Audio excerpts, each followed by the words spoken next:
आज कल्याण डोंबिवली महानगरपालिका क्षेत्रातील वालधुनी या ठिकाणी जवळपास 30 एकर जमीन 30 ते 32 एकर जमीन ज्याचा वाद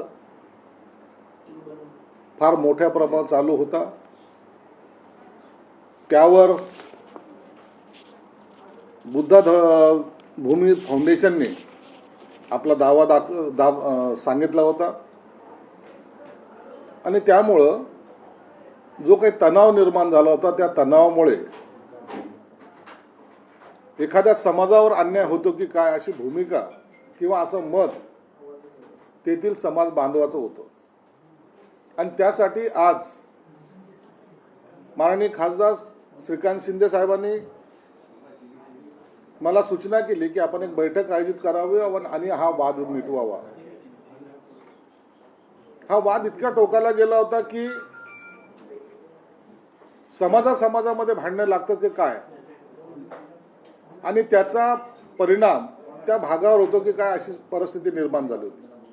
म्हणून मी आज बैठक आयोजित केली होती। या बैठकीला आनंदराज आंबेडकर असतील, त्या ठिकाणचे जे बुद्ध भूमी फाउंडेशनचे आदरणीय भंतेजी होते, त्यांचे सर्व सहकारी होते, राजकीय क्षेत्रातील लोक होती, विविध संघटनेचे पदाधिकारी होते। आज आम्ही एक ऐतिहासिक निर्णय त्या ठिकाणी घेतलेला आहे। ती जी जागा आहे 30 एकर जागा ही डेव्हलप करण्यासाठी एक प्राधिकरण तयार केलेलं आहे। आजच्या बैठकीला डिव्हिजनल कमिशनर, व्हीसीवर कलेक्टर होते, कॉर्पोरेशन कमिशनर या ठिकाणी उपस्थित होते, डीसीपी उपस्थित होते आणि या सर्वांना मिळून एक प्राधिकरण तयार करायचं। त्यामध्ये तेथील जे काही सामाजिक क्षेत्रातील लोक आहेत, जे प्रतिष्ठित लोक आहेत, जे या प्रकरणाशी संबंधित आहेत, त्यांना सुद्धा या समितीमध्ये घ्यावं असं मी त्यांना सूचना केलेल्या आहेत। माझ्या खात्याचे प्रधान सचिव हर्षदीप कांबळे हे स्वतः तिथे जाऊन हे प्राधिकरणचं निर्माण त्या ठिकाणी होईल। एक आंतरराष्ट्रीय दर्जाचं त्या 30 एकर जागेवर बौद्ध गयामध्ये जसं वास्तू आहे त्याच पद्धतीचे वास्तू इथं होईल। पुन्हा कॉलेज होईल, शाळा आहेत, तुम्हाला विपश्यना केंद्र आहे, वेगवेगळे असे अनेक म्हणजे त्या ठिकाणी वास्तू ह्या निर्माण केल्या जाणार। 30 एकर लँड आहे आणि म्हणून त्यासाठी लागणारा जो पैसा आहे तो माझ्या खात्यामार्फत मी निश्चित सरकारकडे म्हणजे कॅबिनेटमध्ये मंजुरी घेऊनच त्यांना तो वितरित करणार आहे। आजच्या या निर्णयामुळे जे काही दूषित वातावरण होण्याची शक्यता होती ती आता थांबलेली आहे। सर्वांनी एकमताने एक दिलानं या माझ्या प्रस्तावाला मान्यता दिलेली आहे। कारण एक आहे, भांडत बसून त्याला पुन्हा वादात ती जमीन न टाकता त्याचा ताबडतोबीने काम झालं पाहिजे। म्हणून त्या भागातील चीफ इंजिनियर हे आता त्याचा सर्वे करून त्याचा जो काही प्लॅन आहे तो प्लॅन मला सबमिट करणार आहे पुढच्या या 8-10 दिवसामध्ये। प्राधिकरणाची यादी नावं सुद्धा या 8-10 दिवसामध्ये घोषित होतील आणि एक चांगलाच मेसेज त्या कल्याण डोंबिवली परिसरातील सर्व समाज बांधवांना चांगला जावा हा त्याच्या मागचा उद्देश होता। जेव्हा मी ही मीटिंग घेतली, जवळपास ही मीटिंग 3 तास मीटिंग आम्ही घेतली। प्रत्येकाचं एक मत आम्ही त्यांच्याकडून जाणून घेतलं। तुम्हाला काय अडचणी आहेत, तुम्हाला आणखीन काय पाहिजेत। आमदार तिथलचे सर्व आमचे बालाजी तिथे त्यांनी त्यांच्या काही सूचना केल्या। या सर्वांचा अंतर्भाव करून त्या सर्वांचा विचार करून माझ्याकडे श्रीकांत शिंदे साहेबांनी सुद्धा मागणी केलेली आहे। त्यांचा तर इतका म्हणजे महाराष्ट्रात असा झालेला नाही असं काम त्या ठिकाणी व्हावं अशी त्यांची इच्छा आहे। सगळ्यात महत्त्वाचं म्हणजे बौद्ध गयाच्या धर्तीवर आंतरराष्ट्रीय महाबोधी संकुल उभारण्याबद्दल त्यांची प्रमुख मागणी आहे. यामध्ये सर्वच आलं. भगवान गौतम बुद्ध आणि डॉक्टर बाबासाहेब यांचे जीवन, तत्वज्ञान व शिकवण्यांचा गौरव करणे, आध्यात्मिक, शैक्षणिक व सामाजिक मूल्यावर आधारित समावेशक विकास साधणे, सर्व नागरिकांना विशेषतः अनुसूचित जाती समाजाला एकात्मिक सुविधा उपलब्ध करून देणे, सामाजिक एकता, बंधुता व समतेच्या मूल्याचा प्रचार करणे. दुसरं जे आहे तर त्यात आध्यात्मिक विभागामध्ये बौद्ध विहार, बौद्ध मठ, विश्वपना केंद्र, स्तूप परिसर, ध्यान केंद्र, ज्ञान व संशोधन विभाग, अत्याधुनिक ग्रंथालय, ज्ञान केंद्र, सांस्कृतिक संग्रहालय, डिजिटल संशोधन केंद्र, विद्यापीठ, शाळा, स्मारक, डॉक्टर बाबासाहेब आंबेडकर यांच्या जीवन व संविधानाचा कार्याला अभिवादन करणारे भव्य स्मारक आणि एक हॉस्टेल आणि सुपर स्पेशालिटी रुग्णालय, या सगळ्या गोष्टीचा अंतर्भाव केलेला आहे. मला वाटतं महाराष्ट्रामध्ये एका ठिकाणी एवढ्या सुविधा मिळणारं केंद्र त्या ठिकाणी होत आहे. म्हणून आपल्या माध्यमातून सुद्धा समाज बांधवांना मी विनंती करणार आहे की एक ऐतिहासिक कामाचा साठी आज ही बैठक झाली. या बैठकीमधून सर्व पॉझिटिव्ह निर्णय आपण घेतलेले आहेत. माझी अपेक्षा आहे, मी ज्या पद्धतीने काम करण्याचा प्रयत्न करतो, एक 3 महिन्यामध्ये त्या ठिकाणी त्या कामाचा शुभारंभ किंवा भूमिपूजन करण्याचा माझा मानस आहे. परंतु या सगळ्या प्रक्रियेचा भाग कंप्लीट करायला जेवढा वेळ लागेल तेवढाच. परंतु एक महाराष्ट्रामध्ये एक चांगलं केंद्र ज्याला म्हणता येईल ते आज माझ्या कार्यकालामध्ये त्याचा निर्णय होतो, याचा मला आनंद आहे. म्हणून या बैठकीला आदरणीय भंतेजी असतील, आनंदराज आंबेडकर असतील, खासदार श्रीकांत शिंदे साहेब होते, बालाजी होता, या सर्व, श्याम गायकवाड होते, अनेक जे मान्यवर होते त्यांचं मी मनापासून आभार मानतो. मला त्यांच्याकडून सहकार्य मिळेल अशी अपेक्षा सुद्धा आहे. म्हणून आज तुम्हाला बोलवण्याचा मागचा हेतू एवढाच होता की एक पॉझिटिव्ह ज्याला म्हणता येईल ते काम आपण करतो. समाजामध्ये कुठेही दुफळी माजू नये, समाज हा एक संघ आणि एक साथ असला पाहिजे, ही या मागची आमची भावना होती.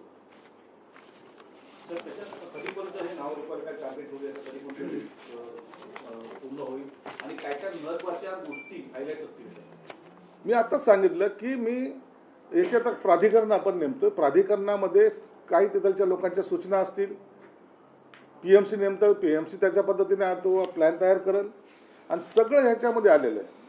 आपण एखाद्या वेळेला एखाद्या ठिकाणी सभागृह बांधणे किंवा एखादं विपश्यना केंद्र काढणे इथपर्यंत मर्यादित असतो. परंतु याच्यामध्ये हॉस्पिटल सहित या सर्व गोष्टी जे श्रीकांत शिंदे साहेबांनी त्यांच्या निवेदनात दिलेल्या आहेत त्याची तरतूद आपण करतोय.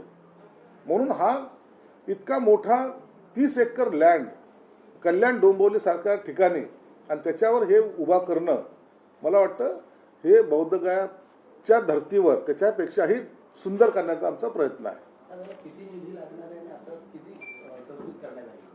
आता निधी किती लागेल याच्यासाठी चीफ इंजिनियर जे आहे त्यांना मी त्याचा सर्वे करून आमचा जो काही प्रस्ताव आहे त्याचा तो प्रस्ताव त्यांनी आमच्याकडे द्यावा, ज्याला आपण DP प्लॅन म्हणतो, तर ते सगळं तयार करून देतील आणि मग त्याच्यात आपल्याला किंमत अंदाजे किती लागते हे कळेल.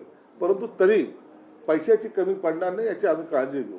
जागतिक किंवा आंतरराष्ट्रीय दर्जाची सगळी वास्तू बनेल असं म्हणा. जागतिक दर्जाची म्हणून तर आहे ना, जागतिक दर्जाचं आपल्याला केंद्र हे करायचंय. हे आता महाराष्ट्रामध्ये येणाऱ्या माणसांनी या केंद्राकडे गेलंच पाहिजे या पद्धतीचं हे सगळं काय आपण निर्माण करतोय. म्हणून हे महाराष्ट्राच्या म्हणजे इतिहासामध्ये एक वेगळी, आणखी आगळी वेगळी एक वास्तू बाबासाहेब आंबेडकरांच्या नावाने त्या ठिकाणी उभी राहते. मीटिंग चालली असे म्हणाले, आता तुम्ही स्टेटमेंट देताय, बुद्धविहार फाउंडेशनचं लेटर तुमच्या हातात आहे, त्यांच्यापैकी कोणी तुमच्या सोबत आता काय नाही स्टेटमेंट देतात? नाही, ही प्रेस कॉन्फरन्स माझी आहे. प्रेस कॉन्फरन्स ॲज अ मंत्री म्हणून मी घेतोय. माझ्याबरोबर बाकीचे असणं त्यात तसं नाही आहे. माझी ही जबाबदारी आहे, मला तिथं निर्माण करायचं आहे आणि म्हणून मी माझी प्रेस ही मलाच घ्यावं लागते. बौद्ध बांधवांच्या भावना फार रोष ओढावून घेतला, तर त्यांच्या या स्मारकाने त्यांच्या भावना दूर होतील, भावनेला वाट मोकळी होईल कसं आहे? निश्चित मोकळी होईल. समाजाला काय पाहिजे हे समजलं पाहिजे, त्यांना काय आवश्यक होतं हे समजलं पाहिजे. आणि त्यांच्या ज्या मागण्या होत्या त्याच्यावरच आम्ही एक याच्यावर चर्चा करून हे सर्व आम्ही निर्माण केलेलं. काय पाहिजे नसता मग काहीतरी छोटंसं काय उभारायचं हा त्याच्या मागचं आमचं प्रयोजन बिलकुल नाही. सगळा प्लॅन हा एकदा तयार होईल आणि याचे ज्याला वॉकथ्रू ज्याला म्हणतो तो सुद्धा पब्लिश केला जाईल. लोकांना लक्षात असलं पाहिजे की आता इथं काय निर्माण होतंय.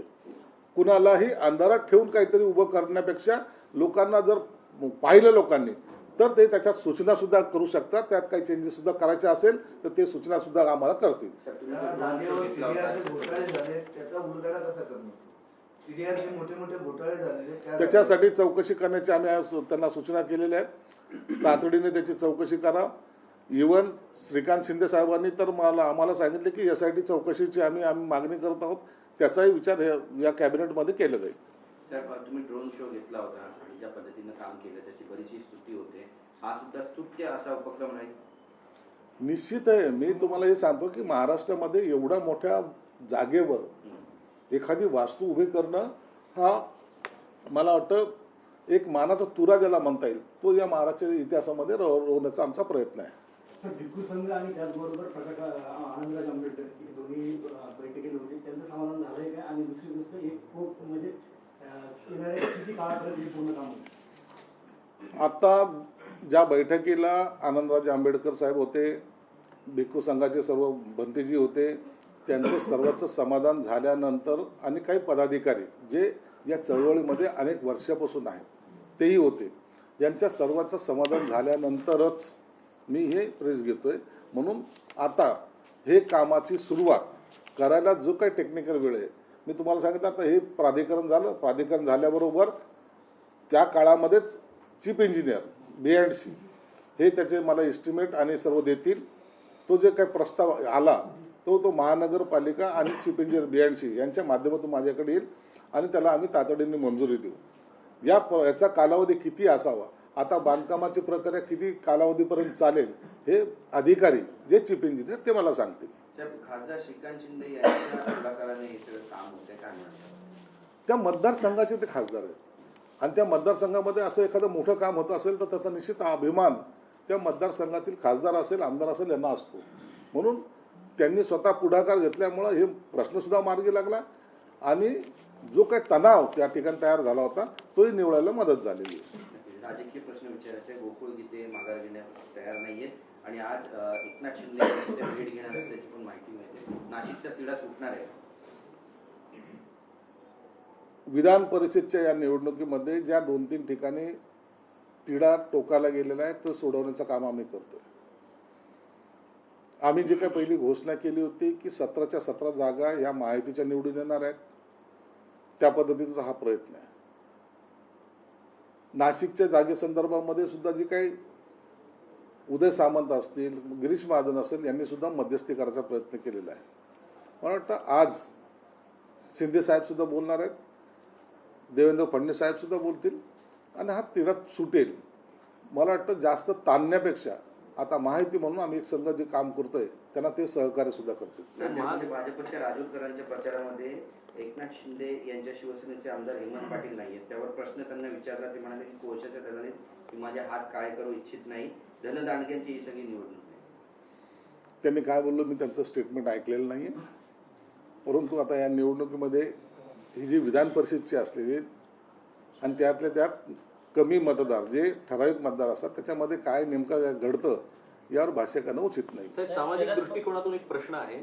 मुख्यमंत्री 2 दिवसापूर्वी म्हणाले होते की हे सनातन धर्माचं आमचं जे आहे सरकार आहे पण इतरांचा अनादर करणार नाही. पण त्या दृष्टिकोनातून बघायला गेलं तर एकीकडे गालबोट लागलेला आहे. भिक्खूंना मारहाण वगैरे करण्यात आली तिथे KDMCच्या माध्यमातून. याकडे आपण कसं पाहता? या ठिकाणी कुठेही महाराष्ट्रात तिथेच नाही कुठेही भिक्खू संघ असेल कोणी धार्मिक नेता असेल त्यांना कुठेही मारहाण किंवा असे प्रकार घडता कामा नये याची काळजी सरकार घेते आणि तो जो काही प्रकार झाला आहे त्याचे चौकशीचे आदेश सुद्धा देण्यात आलेले आहे. त्यांच्यावरती कारवाई होईल का? ज्यांनी निश्चित होईल. त्याची चौकशी होऊन त्यांच्यावर कारवाई निश्चित केल्या जाईल. साहेब, शरद पवार आणि अजित पवारांच्या राष्ट्रवादीचा आज वर्धापन दिन आहे. शरद पवारांनी आपलं भाषण देताना सांगितलं की पंतप्रधान आणि जवाहरलाल नेहरू यांची तुलना होऊ शकत नाही, मोदी आणि नेहरूंची. प्रत्येक पंतप्रधानाची काम करण्याची शैली ही वेगळी होती. नेहरूंची काम करण्याची पद्धत वेगळी आहे, मोदी साहेबांची काम करण्याची पद्धत वेगळी आहे. म्हणून तुलना कधी कुणाशी करता येत नाही. लालबहादूर शास्त्रीची तुलना कोणी कुणाशी करावी, असे अनेक पंतप्रधान झाले. मनमोहन सिंगाची तुलना कुणाशी करावी. जो तो आपापल्या पद्धतीने जेव्हा राज्यकारभार चालवतो त्या टायमाला त्याच्या मतानुसार किंवा त्याला जे योग्य वाटतं तसं कारभार होतो. म्हणून शरद पवारांनी काही वेगळं स्टेटमेंट केलं असं मला वाटत नाही. पण त्यांनी थेट मोदींना हे केलं की तुम्ही नेहरूंची तुलना करू शकत नाही, असंच कुठेतरी एक सूचक वक्तव्य केलं ना. कशाला नेहरूची तुलना करायची गरज काय. मोदी ब्रँड आहे, नेहरूची ब्रँड आहे. म्हणून याची तुलना करण्याचा कुठे प्रश्नच उद्भवत नाही. आणि मला वाटतं राजकारणामध्ये अशा तुलनात्मक करून मग एक मनमोहन सिंगने काय काय केलं, मग देवेगौडांनी काय केलं, अशा ह्या चर्चा करण्यापेक्षा आता असलेलं सरकार जर चांगलं काम करतं तर त्याला तुम्ही त्याला धन्यवाद द्या. जर वाईट काम करत असेल तर त्याच्यावर तुम्हाला अधिकार दिलेला टीका करा. दत्ताबांनी एक कॉन्ट्रोवर्शियल भाष्य केलेलं आहे शेतकऱ्यांसंदर्भात. त्याचा तो व्हिडिओही व्हायरल होतोय. त्यांनी असं म्हटलंय तुम्ही मोठी माणसं आहात, मी साधा माणूस आहे अशी थट्टा उडवण्याचा व्हिडिओ व्हायरल होतोय दत्ताबांचा. कृषी मंत्री टीका होते की त्यांनी शेतकऱ्यांच्या जखमीवर मीठ भरणे. दत्ता भरणेंनी उपासात्मक त्यांनी जर वाक्य वापरलं असेल तर ते चूक आहे. शेतकरी हा आमचा अन्नदाता आहे. आता तो अडचणीत आहे. कधी पेरावं कधी उगवेल काही भरोसा नाही, निसर्ग साथ देत नाही. अशा वेळेला शेतकऱ्यांच्या भावना दुखेल असं वक्तव्य आमच्याकडून होणार नाही. आणि जर केलं असेल तर दत्ता भरणेच्या तर्फे सुद्धा आम्ही त्यांची माफी मागतो, शेतकऱ्यांची माफी मागतो. रुपाली चाकणकर म्हणतात की अशोक खराशी माझा कुठलाही आर्थिक संबंध नव्हता, पण माझी बदनामी करण्यात आली. या प्रकरणात बदनामी करणाऱ्यांच्या विरोधात आता कायदेशीर कारवाई करणार. खरात प्रकरण हे इतकं लांबत चाललेलं आहे. त्याच्यामध्ये आणखीन मोठमोठ्याले स्फोट होण्याची शक्यता आहे. म्हणून थोडं थांबा. रुपाली चाकणकरांनी जी काही त्यांची भूमिका मांडलेली ही काही दिवसामध्ये त्यांना पुढे कोर्टात त्यांचे हे स्टेटमेंट काम येतील. तर काँग्रेस उमेदवार हर्षजित देशमुख अमरावतीतून गायब आहे. 15 ते 20 कोटी घेतल्याचा आरोप त्यांच्यावर होतोय. निवडणुकीचे उमेदवार आहेत ते गायब आहे काँग्रेस. आता उमेदवारच गायब व्हायला लागला, त्याला काय करावं. 15 ते 20 कोटी घेतल्याचा आरोप त्यांच्यावर. आता ठाकूर आरोप करतात. याचं उत्तर वडट्टीवार चांगल्या पद्धतीने देऊ शकतील. म्हणून आता उमेदवार गायब होणे, मतदार पळून जाणे हे काँग्रेसला लागलेली घरघर.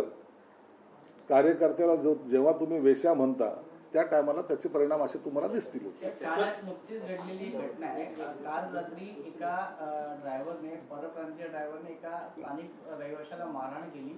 त्या मारहाणीनंतर एकनाथ शिंदेने त्या मारहाण करणाऱ्या इस्मावर गुन्हा दाखल करण्याचे आदेश दिले. परंतु आता काही वेळापूर्वीच मनसे कार्यकर्त्यांनी तिकडे ओला उबेर आणि जे परप्रांतीय होते त्यांना मारहाण केली आणि गाडी पार्किंग करण्यास मज्जाव केला. परप्रांतीय असून महाराष्ट्रामध्ये कोण कुणावर दादागिरी करत असतील, खास करून मराठी माणसावर, तर ते कोणी सहन करणार नाही. एकनाथ शिंदे साहेबांनी कायदेशीर बाजू पाहून आज जबाबदार पदावर असलेल्या माणसांनी तो निर्णय घेतला आणि कायदेशीर कारवाई करण्याची त्यांनी पोलिसाला सूचना दिलेल्या आहेत. आता त्याच्यानंतर मनसे कार्यकर्त्यांचा मारहाण करणे मला वाटतं हा त्यांचा असलेला विषय आहे, त्यांचा अजेंडा आहे तो. म्हणून आता त्याच्यावर आम्ही भाष्य जास्त करत नाही. तर बच्चू कडू म्हणतात की मुख्यमंत्री व्हायला पाहिजे एकनाथ शिंदे आणि देवेंद्र फडणवीस यांना मोठी जबाबदारी द्यायला पाहिजे. आता एकनाथ शिंदेच्या पण दिल्ली वाऱ्या ज्या त्या वाढलेल्या आहेत, काय नेमकं सूचक काही वक्तव्य. बच्चू कडूंनी जे स्टेटमेंट केले त्यांना तुम्ही असं का समजत नाही. बच्चू कडू हा शिवसेनेचा आमदार आहे. एखाद्या आमदारानं आपला नेता मुख्यमंत्री व्हावं असं जर त्या एखादं वाक्य केलं किंवा त्यांनी सांगितलं तर त्यात गैर काय आहे. सुनेत्रा वहिनीला मुख्यमंत्री व्हावं असं राष्ट्रवादीमध्ये म्हणले जात नाहीत का. आता जे 2019च्या नंतर देवेंद्र फडणवीस आमचे मनातले मुख्यमंत्री असं ते भाजपच्या कार्यकर्त्यांनी म्हणलं नाही का. मग बच्चू कडूंनी म्हणलं म्हणून काय त्याच्यात एवढं आश्चर्य वाटण्यासारखं. प्रत्येक कार्यकर्त्याला पार्टीचा जो काही कार्यकर्ता असेल त्याला आपला नेता मोठा झाला पाहिजे, आपला नेता सर्वोच्च पदावर बसला पाहिजे अशी जर त्याची भावना असेल त्याला गैरसमजण्याचं काहीच कारण नाही आहे. म्हणून त्यांनी त्याच्या पद्धतीने त्यांच्या भावना ज्या व्यक्त केल्या त्यात कोणतंही चुकीचं विधान त्यांनी केलं असं मला वाटत नाही. मोठे मोठे अंतर्गत बंडामुळे अखिल भारतीय तृणमूल काँग्रेस पक्ष विघटनेच्या उघडण्यावरती आहे. काँग्रेसने त्यांना हात दिलेला आहे. ममता बॅनर्जींना फोन करून सांगितलं तुम्ही काँग्रेसमध्ये सामील व्हा. गिरींदर एक डुबणारी नैया त्याच्यामध्ये दुसऱ्या डुबणाऱ्या नैयाला साथ देतो, हे कधी चालतं का राजकारणात? तृणमूल काँग्रेस ही त्याच्या पद्धतीने काम करते, काँग्रेस काँग्रेसच्या पद्धतीने काम करते. आता हे एकमेकाचा हातात हात घेऊन साथ चलो रे म्हणण्यापेक्षा पहिले भारत जोडो यात्रा यांनी काढली होती. आता ते इंडिया आघाडी जोडो आघाडी यांना करावं लागेल, यात्रा काढावं लागेल, तेव्हाही एकत्रितपणा होणार आहे. हे फक्त बोलायच्या गोष्टी आहेत, असं कधीही होणार नाही. दोन्ही सेना एकत्र येणार का भविष्यामध्ये, यावर काय भाष्य कराल? दोन्ही सेना एकत्र येतील का, यावर काय भाष्य कराल आपण? दोन्ही शिवसेना एकत्रित येतील का नाही येतील याच्यावर भाष्य करण्यासारखं काही उरलेलंच नाही. आम्ही जे आमच्या पद्धतीने अत्यंत विचारपूर्वक हे निर्णय घेतला, त्याचा परिणाम शिवसेना प्रमुखाचा विचार पुढे चाललेला आहे. ज्यांना स्वतःवर जास्त आत्मविश्वास होता त्यांनी त्यांची फजिती काय झाली ते पाहिलेलं आहे. म्हणून आता तर एकत्रित येण्याची भाषा आता राहिलेली नाही. जो तो आपापल्या पद्धतीने पुढच्या सुद्धा निवडणुका लढणार आहे. ठाण्यातल्या टीडीआरचा मुद्दा आहे. 2800 कोटीचा टीडीआर एका जमिनीसाठी देण्यात आला होता, जी वन विभागाची जमीन होती, पण एका बिल्डरने ती त्याच्यावरती कब्जा केला होता. ते टीडीआर महानगरपालिकेकडून त्या बिल्डरला देण्यात आले. असे प्रकरण कधी लपत नसतात. चुकीचं काम करणाऱ्याला कधी ना कधी पुढे यावं लागतं. ठाण्यामध्ये जर असा टीडीआर घोटाळा झाला असेल तर त्यांच्यावर निश्चित कारवाई केली जाईल आणि ते जेलमध्ये जातील. तर कांदा खरेदी अजून ठप्प आहे. गाचक अटीमुळे कांदा खरेदीचा दुसरा दिवस असून तरी ठप्पच काही नाही. जाचं काठी जे काय असतील त्या सर्व काढल्या जातील. शेतकऱ्यांसाठी सर्व काही ही सरकारची भूमिका आहे. शेतकरी अडचणीत राहू नये म्हणून दर कॅबिनेटला आम्ही दरवेळेला नवीन नवीन निर्णय घेऊन शेतकऱ्याला द्यायचं काम करतो. सर, आपका जो विषय है उसको संक्षेप में बता दीजिए. देखिए, कल्याण डोंबिवली में वालधुनी में एक 30 एकड़ जगह थी. उस जगह किसकी मालकी है, किसने वो जगह पे पोजीशन लेना चाहिए, इसके ऊपर वाद विवाद चल रहे थे. वहाँ का हमारा समाज बांधव, बौद्ध समाज बांधव एक आक्रामक तरीके से रास्ते पे भी आने के लिए उतर गया था. आज उसके बारे में खासदार श्रीकांत शिंदे, हमारे अंबेडकर जी, हमारे आमदार बालाजी और सभी वरिष्ठ अधिकारी, कॉर्पोरेशन कमिश्नर है, कलेक्टर्स है, डिविजनल कमिश्नर है, पुलिस कमिश्नर थे, इनकी सबकी और वहाँ के जो भंते जी है वो वहाँ के सामाजिक कार्यकर्ताओं की आज मैंने बैठक बुलाई थी. ये बैठक में उस विषय पे एक अच्छा सा तोड़गा जिसको बोलते निकाला गया. 30 एकड़ लैंड में बहुत सारी चीज़ें जो हमने उनको बताई है वो प्रस्तावित की है, उन्होंने वो मान्य की है. एक बड़ा प्रोजेक्ट जो समाज बांधवों के लिए है, कोई कमर्शियल एक्टिविटी वहाँ नहीं होगी, ये बात ख्याल में रखना. सिर्फ समाज के लिए, भले वो विषयपना केंद्र हो या तो हॉस्पिटल हो, स्कूल हो, अलग अलग तरीके के वहाँ प्रोजेक्ट वहाँ किए जाएंगे.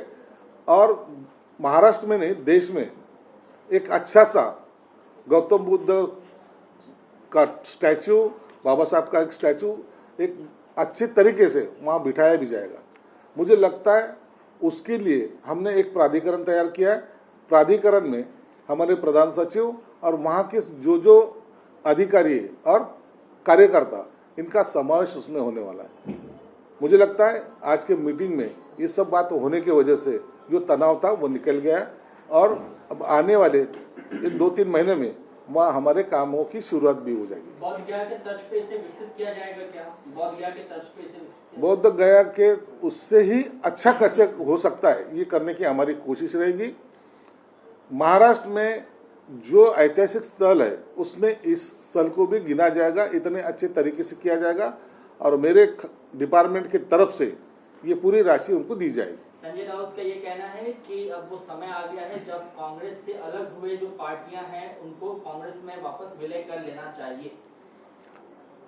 कांग्रेस से जो अलग हो गए, उन्होंने कांग्रेस में जाना चाहिए कि नहीं जाना चाहिए, ये डिसाइड करने वाला संजय राउत कोई होता नहीं। वो कोई कांग्रेस का प्रवक्ता है क्या? शरद पवार के साथ कभी कभी कांग्रेस के साथ, अरे कभी तो वो उबाटा के साथ भी रहो। वो पार्टी का क्या कर रहे हैं? वो पार्टी भी अगर कांग्रेस में विलीन करने की तो उसके लिए तो रास्ते उनको खुले हैं।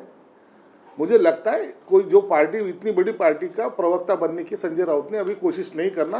कांग्रेस में बहुत सारे दिग्गज नेता अभी बाकी है। ममता बनर्जी सोनिया गांधी से मिलने के लिए पहुंची थी। इस बीच सोनिया गांधी ने ममता बनर्जी को ऑफर किया है कि आप अपनी पार्टी का विलय करें कांग्रेस में और राष्ट्रीय उपाध्यक्ष की कुर्सी संभालें। ऐसे अगर ऑफर दी है, ममता बनर्जी क्या निर्णय लेना वो उनके पार्टी के लुकआउट है। लेकिन आज के इस माहौल में अगर आपने देखा होगा तो इंडिया आघाड़ी कहीं भी अस्तित्व में नहीं है। आज गए 8 तारीख को जो उन्होंने बैठक बुलाई थी, वो बैठक में ये सभी नेता अपने अपने विचार अलग तरीके से रखे और बैठक कोई सक्सेस भी नहीं हुई। बैठक को लेकर सवाल है सर, उद्धव ठाकरे कहते हैं कि अगर बीजेपी को हराना है तो प्रधानमंत्री का चेहरा हम सबको घोषित करना चाहिए ताकि क्लैरिटी आए। खुद का चेहरा अच्छा है ना, वही घोषित करो। वो चेहरे को क्या हुआ? ऐसी बातें करना बहुत इजी होता है। वीसी पे बैठक अटेंड करने वाले देश नहीं चला सकते। इसलिए अब उनका चेहरा कौन होगा, क्या होगा, ये बातें अगर आपसे अगर उन्होंने पूछी है तो जवाब दो ना। ये फुकट राय देने की कोशिश उबाटा के नेता क्यों करते, वो उनको ही समझ में आता है। लेकिन ऐसा कुछ नहीं होगा। इनकी इंडिया गाड़ी ना टिकेगी ना चलेगी। शरद पवार कहते हैं कि जवाहरलाल नेहरू से मोदी की तुलना नहीं की जा सकती है। उनका समय अलग था, इनका समय अलग है। चुनौतियों के मामले में जो तुलना की जा रही है वो गलत है।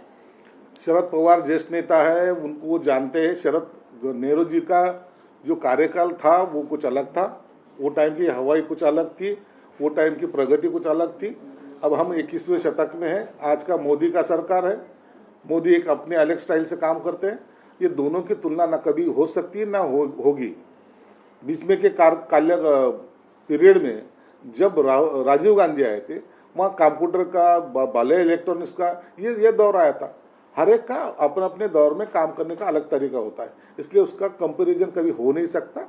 और उसके बारे में शरद पवार सरी के ज्येष्ठ नेता ने ऐसा बोलना मुझे लगता है उचित नहीं है। सर, टीसीएस मामले में जो चार्जशीट आई है उसमें खुलासे जो हो रहे हैं वो इस तरीके के कि निदा खान जो मुख्य आरोपी है उसने ये कबूल किया है पुलिस के सामने कि वो जो है पीड़ितों को जो है घर ले जाती थी और नमाज पढ़ने के लिए मजबूर करती थी।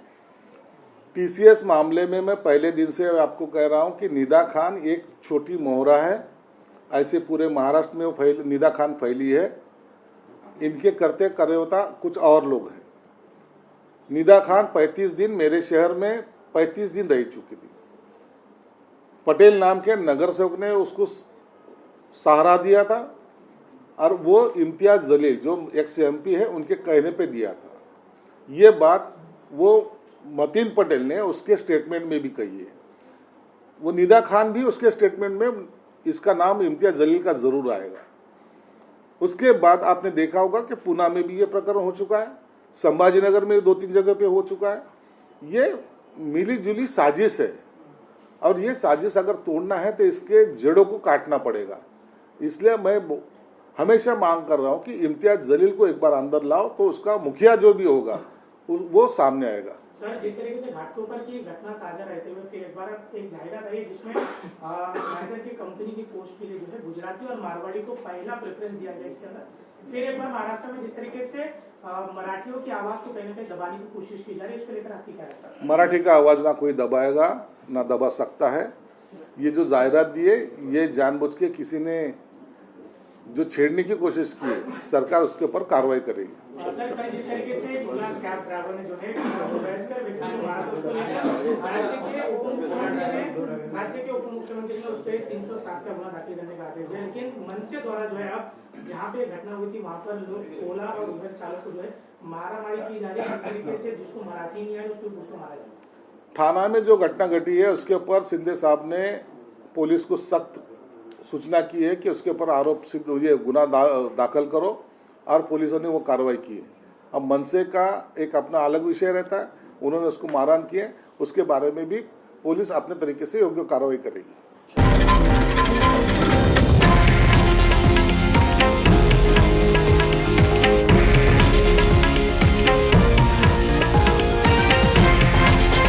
हे आहे देशातील नंबर 1 न्यूज नेटवर्क आणि आपण पाहत आहात TV9 मराठी, एकमेव.